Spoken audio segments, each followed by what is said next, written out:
കേരളം വ്യാവസായിക സൗഹൃദ അന്തരീക്ഷം പൂർണ്ണമായുമുള്ള ഒരു സംസ്ഥാനമായി മാറണം എന്ന് നമ്മുടെ എല്ലാവരുടെയും സ്വപ്നമാണ്. കേരളത്തിലെ പ്രതിപക്ഷം കേരള സംസ്ഥാനം വ്യവസായ സൗഹൃദമാക്കി മാറ്റാൻ വേണ്ടിയിട്ടുള്ള എല്ലാ പിന്തുണയും നൽകും. രാഷ്ട്രീയത്തിനപ്പുറമുള്ള പൂർണ്ണമായ പിന്തുണ അതിന് വേണ്ടി നൽകും. കാരണം കേരളത്തിൽ ഇത്രമാത്രം ബ്രെയിൻ ഡ്രെയിൻ സംഭവിച്ചുകൊണ്ടിരിക്കുകയാണ്. കേരളത്തിൽ നിന്നുള്ള കുട്ടികൾ പുറത്തേക്ക് പോവുകയാണ്. അവർക്ക് തൊഴിൽ സാധ്യതകൾ ഉണ്ടാക്കി കേരളത്തിൻ്റെ സാമ്പത്തിക വികസനം സാധ്യമാക്കുന്ന, സാമൂഹ്യ വികസനം സാധ്യമാക്കുന്ന ഒരു വ്യാവസായിക വളർച്ച സംസ്ഥാനത്തുണ്ടാകണം. പക്ഷെ ഇപ്പോഴുള്ള പ്രശ്നം എന്താണ്? ഇപ്പോൾ തെറ്റായ കണക്കുകൾ കൊണ്ട് ഏച്ച് കെട്ടിയ കാര്യങ്ങളാണ് പറയുന്നത്. ഇപ്പോൾ കോവിഡ് കാലത്ത് നമ്മളൊരു കാര്യം കണ്ടു. കൊച്ചു കേരളം കോവിഡിനെ പിടിച്ചു കെട്ടി എന്ന BBC ലേഖനം നിങ്ങൾക്ക് ഓർമ്മയുണ്ട്. PR ഏജൻസികളെ വെച്ചുകൊണ്ടാണ് അന്ന് ആ BBC ലേഖനം വരെ വന്നത്. പിന്നീട് യാഥാർത്ഥ്യം പുറത്തു വന്നു. കേരളം കോവിഡ് കാലത്തുണ്ടായ യഥാർത്ഥ മരണങ്ങൾ ഒളിപ്പിച്ചു വയ്ക്കുകയാണ്. 28,000 മരണങ്ങളാണ് ഔദ്യോഗികമായ കണക്ക് പുറത്തുവിടാതെ കേരളം വെച്ചത്. ഇന്നിപ്പോൾ നിങ്ങൾക്കറിയാം, രേഖകൾ പരിശോധിച്ചാൽ അറിയാം, കേരളം ഇന്ത്യയിൽ ഏറ്റവും കൂടുതൽ ആളുകൾ മരിച്ച 2ാമത്തെ സംസ്ഥാനമാണ്.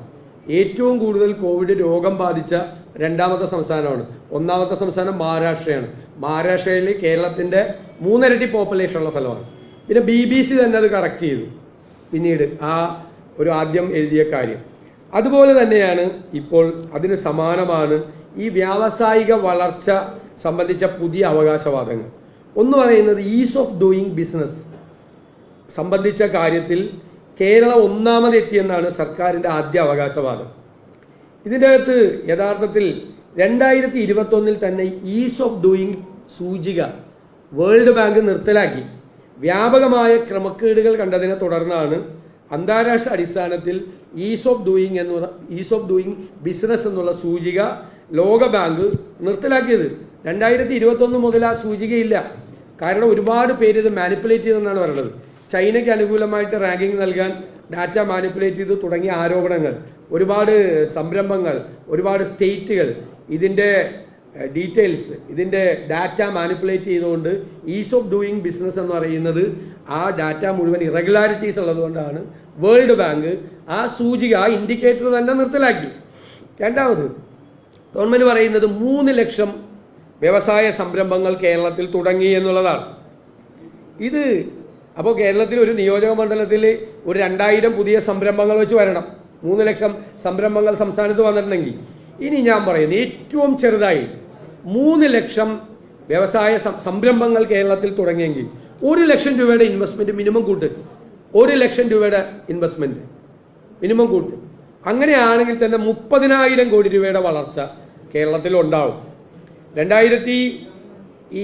നമ്മുടെ സ്റ്റേറ്റിന്റെ, രാജ്യത്തെ GDPയുടെ എക്കോണമിയിലേക്കുള്ള നമ്മുടെ കോൺട്രിബ്യൂഷൻ, നമ്മുടെ സംഭാവന എന്ന് പറയുന്നത്, നമ്മുടെ പെർസെൻറ്റേജ് എന്ന് പറയുന്നത് 3.8%. 2022 2023 അതിപ്പോൾ സാമ്പത്തിക ഉപദേശക സമിതിയുടെ report relative economic performance Indian state വന്നിട്ടുണ്ട്. അതിൽ ഒരു വ്യത്യാസം വന്നിട്ടില്ല. അപ്പോൾ ഈ 3 ലക്ഷം സംരംഭങ്ങൾ വന്നിരുന്നു. മിനിമം 1 ലക്ഷം രൂപ ഒരു സംരംഭത്തിൽ ഇൻവെസ്റ്റ്മെന്റ് ഉണ്ടായിരുന്നുവെങ്കിൽ രാജ്യത്തിന്റെ GDPയിലേക്കുള്ള രാജ്യത്തിന്റെ സമ്പദ് വ്യവസ്ഥയിലേക്കുള്ള കേരളത്തിന്റെ സംഭാവന ഗണ്യമായി വർദ്ധിച്ചാണ്. ഇത് 3.8 ആണ്. സൗത്ത് ഇന്ത്യൻ സ്റ്റേറ്റുകളിൽ GDPയിലേക്കുള്ള കോൺട്രിബ്യൂഷൻ ഏറ്റവും കുറഞ്ഞ സംസ്ഥാനം കേരളമാണ്. ഏറ്റവും സ്റ്റാഗ്നന്റായി നിൽക്കുകയാണ്. 3.8 എന്ന് പറയുന്ന അതേ ഇതിൽ നിൽക്കുകയാണ് സംസ്ഥാനത്തുടനീളം. അതുപോലെ തന്നെ നിൽക്കുകയാണ്, ഒരു വ്യത്യാസമില്ല. അപ്പോൾ ഈ സംരംഭങ്ങൾ ഉണ്ടായിട്ടുണ്ടെങ്കിൽ എന്തായിരുന്നതിന് സ്ഥിതി? ഇനി 40 ലക്ഷത്തിന് മുകളിൽ വിറ്റുവരവുള്ള എല്ലാ സ്ഥാപനങ്ങൾക്കും GST രജിസ്ട്രേഷൻ വേണം.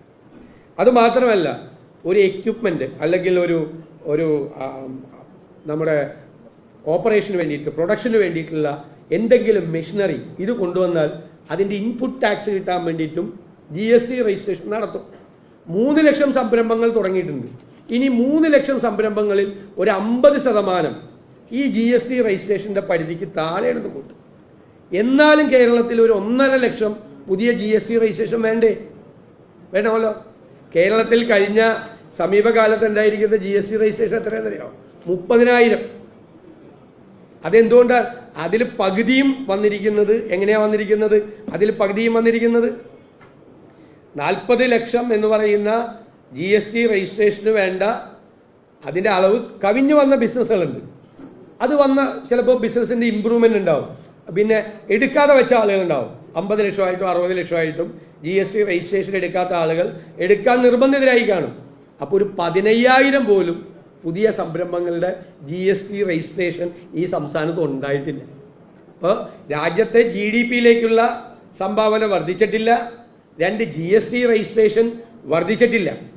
അല്ല തമ്മിട്ടല്ലല്ല. ഞാൻ എൻ്റെ വാചകം എന്താ? ആദ്യത്തെ കേരളത്തിൽ വ്യാവസായിക വളർച്ച ഉണ്ടാകണം, കേരളത്തിൽ വ്യവസായങ്ങൾക്ക് സൗഹൃദ അന്തരീക്ഷം ഉണ്ടാകണം. ഞങ്ങളുടെ പൂർണ്ണമായ പിന്തുണയാണ്. ഞാൻ പറഞ്ഞല്ലോ, ട്രേഡ് യൂണിയൻ സെക്ടറിൽ പണ്ട് ട്രേഡ് യൂണിയൻ സെക്ടർ CIT ആണല്ലോ നശിപ്പിച്ചത്. മനസ്സിലായില്ലേ? ഇത് മുഴുവൻ സമരം ചെയ്ത ആളുകളെ തല്ലി ഒടിച്ചു. ഞാൻ ന്യൂ ജനറേഷൻ ട്രേഡ് യൂണിയനിസ്റ്റാണ്. കേരളത്തിൽ ഒരു സ്ഥലത്തും ഏറ്റവും കൂടുതൽ പൊതുമേഖലാ സ്ഥാപനങ്ങളിലും സ്വകാര്യ വ്യവസായ സ്ഥാപനങ്ങളിലും ട്രേഡ് യൂണിയൻ ലീഡർഷിപ്പിൽ ഇരിക്കുന്ന ഒരാളാണ്. ഒരിടത്തും ഞങ്ങൾ സമരം ചെയ്തിട്ടില്ല. ഒരിടത്തും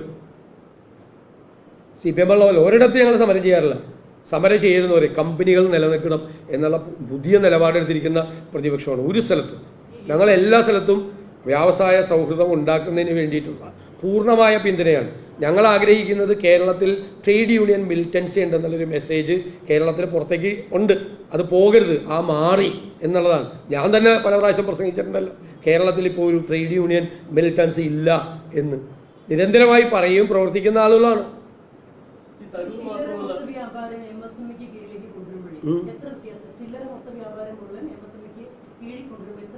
ഒരു 40% വ്യത്യാസം വരും. ഒരു 40% ഒരു 40% ഈ 64,000 സംരംഭങ്ങൾ തുടങ്ങിയെന്നുള്ള ഷിഫ്റ്റിന്റെ ഇതിൽ തന്നെ വരുന്നത് 40% ഉണ്ടായിരുന്നതാണ്. കുറേ നാളായിട്ട് രജിസ്റ്റർ ചെയ്യാത്ത കാരണം ഇതിൻ്റെ അകത്ത് ഉദ്യം എന്ന് പറയുന്ന സെൻട്രൽ ഗവൺമെന്റിന്റെ റിപ്പോർട്ടുണ്ട്. MSME ആയ സെൻട്രൽ ഗവൺമെന്റിന്റെ ആനുകൂല്യങ്ങളുണ്ട്, MSME ആയ ബാങ്കിന്റെ ആനുകൂല്യങ്ങൾ. ഇപ്പം MSME ആയിട്ട് രജിസ്റ്റർ ചെയ്യാത്ത സ്ഥാപനങ്ങൾ ചെയ്തു തുടങ്ങി.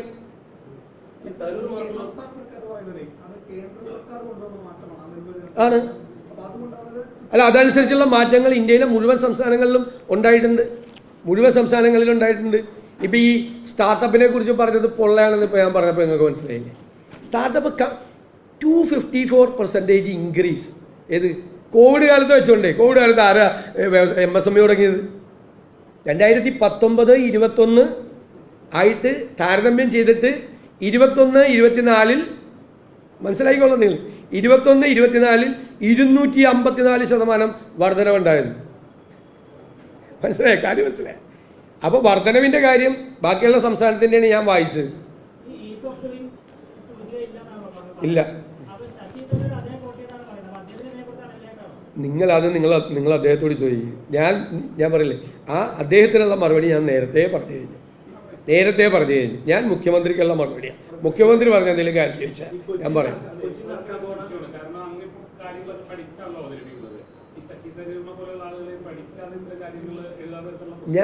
ഞാൻ നിങ്ങൾ ഉദ്ദേശിക്കുന്ന സ്ഥലത്തേക്ക് ഇതിൻ്റെ ലീഡ് വരില്ല.